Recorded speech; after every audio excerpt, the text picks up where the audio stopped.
بسم اللہ الرحمن الرحیم۔ اللہ کے نام سے شروع کرتی ہوں جو نہایت مہربان اور رحم کرنے والا ہے۔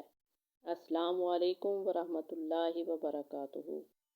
کتاب ظلم اور مال غصب کرنے کے بیان میں صحیح بخاری شریف 2466 سے احادیث مبارکہ لائی ہوں، جس میں نبی اکرم نور مجسم شفیع معظم صلی اللہ علیہ وسلم نے فرمایا، ایک شخص راستے میں سفر کر رہا تھا کہ اسے پیاس لگی، پھر اسے راستے میں ایک کنواں ملا اور وہ اس کے اندر اتر گیا اور پانی پیا۔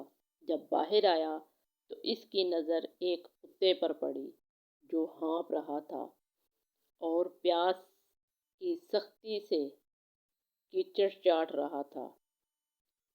اس شخص نے سوچا کہ اس وقت یہ کتا بھی پیاس کی اتنی ہی شدت میں مبتلا ہے جس طرح میں تھا، چنانچہ وہ پھر کنویں میں اترا اور اپنے جوتے میں پانی بھر کر اس نے کتے کو پلایا۔ جوتے میں پانی بھر کر اس نے کتے کو پلایا تو اللہ تعالیٰ کے ہاں اس کا یہ عمل اتنا مقبول ہوا اور اس کی مغفرت کر دی گئی۔ صحابہ نے پوچھا، یا رسول اللہ، کیا جانوروں کے سلسلے میں بھی ہمیں اجر ملتا ہے؟ تو آپ صلی اللہ علیہ وسلم نے فرمایا، ہاں، ہر جاندار مخلوق کے سلسلے میں اجر ملتا ہے۔ اور وہ تو ایک کتا تھا جس کو اس شخص نے پانی پلایا اور اس کے اجر و ثواب کی صورت میں اللہ نے اس کو جنت عطا کر دی۔ اور آج اس دنیا میں ہم لوگ افراتفری کے دور میں یہ بھول چکے ہیں کہ انسانیت بھی کوئی چیز ہے۔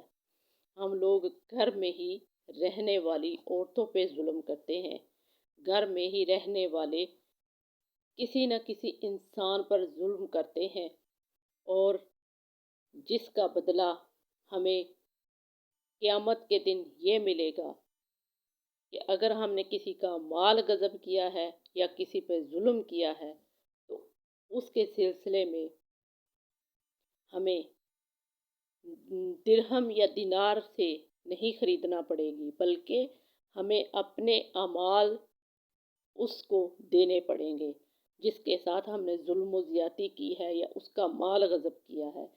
اپنے نیک اعمال اس کے پلڑے میں ڈال دیے جائیں گے۔ اگر ہمارے پاس نیک اعمال موجود نہیں ہے تو پھر اس کے گناہ گار اعمال، مطلب جو گناہ اس نے کیے ہیں، وہ ہمارے پلڑے میں ڈال کر ترازو برابر کر دیا جائے گا۔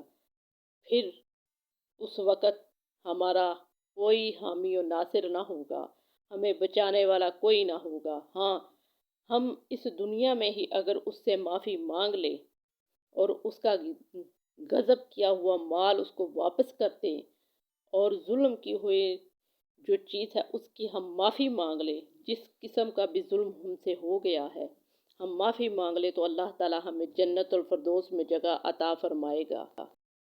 وَمَا عَلَيْنَا إِلَّا الْبَلَاغُ الْمُبِينُ۔